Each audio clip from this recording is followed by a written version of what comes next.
It was a crisp, cool morning as 500 members of the 442nd Regimental Combat Team marched down Constitutional Avenue in Washington, D.C.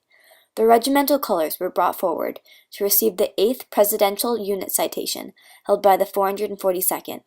Then President Truman stepped up to speak.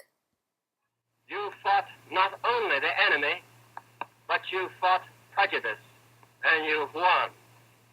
Keep up that fight, and we'll continue to win. The 442nd Regimental Combat Team was not always treated with the dignity and respect it received at that ceremony. In fact, they were not almost allowed to fight for their country. The Eisenhower administration rejected them, but they were later allowed to fight because of General Mark Clark's, who stated that he would take any man who could fight. This was not because of anything that they did, but because of their ancestors. They were Japanese, and they looked like the enemy. On the morning of December 7th, 1941, planes from the Empire of Japan flew over Pearl Harbor, Hawaii, and bombed the naval base there.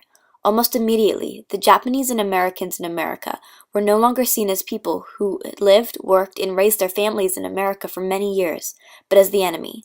Racism and hatred towards these people was so great that the government eventually caved in to the wants of the Americans and sent all Japanese Americans on the West Coast to internment camps, where they would spend the rest of the war. Just as soon as the camps were created to hold their families, young men volunteered to fight in World War II. Originally, many were turned down just because they were Japanese. Eventually, however, they were allowed to form their own segregated unit, as all fighting men available were needed. This segregated unit would grow to be the 442nd Regimental Combat Team. The 442nd became official in March of 1943 when 2,600 Buddha heads from Hawaii and 1,500 Katonks from the mainland gathered in Mississippi for basic training. The two groups of Japanese men were very different, with many different beliefs and values and religions, but their struggles were the same. The racism and segregation they saw directed towards both them and the African Americans in the South was one of the reasons they kept on fighting, to end racial segregation and discrimination.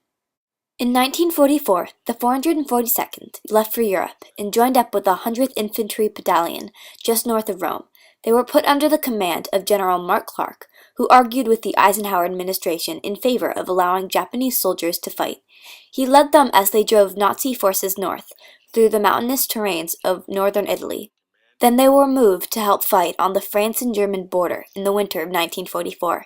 This area was heavily defended, with orders from Hitler to defend the area at all costs.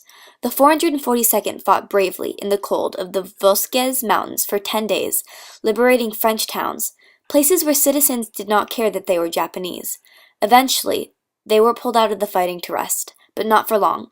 2 days later, the 442nd was ordered to begin a rescue mission of the 141st Infantry Regiment of the 36th Texas Division, a mission that would create over 1,000 casualties.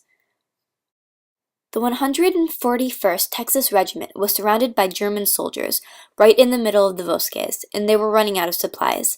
The 442nd tried again and again to get the troops out, and eventually they succeeded. They rescued this lost battalion. Over 200 men were saved. The impossible had been accomplished. But the costs were high. There were almost 1,000 casualties from the 442nd and the 100th Battalion, earning them their nickname, the Purple Heart Battalion. This battle is considered one of the 10 most bloody American battles. The 442nd continued to fight like this until the end of the war, making them the most highly decorated infantry regiment in the history of the United States Army. The 442nd was awarded 8 Presidential Unit Citations, and 21 of its members were awarded the Medal of Honor for World War II.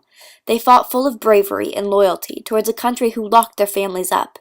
The motto of the 442nd described them perfectly: go for broke. This gambling term meant risking it all for one big win, and that is what the 442nd did.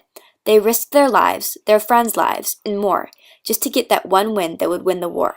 They risked it all to prove to the Americans at home that they were loyal citizens, ones who did not deserve to be locked up in camps.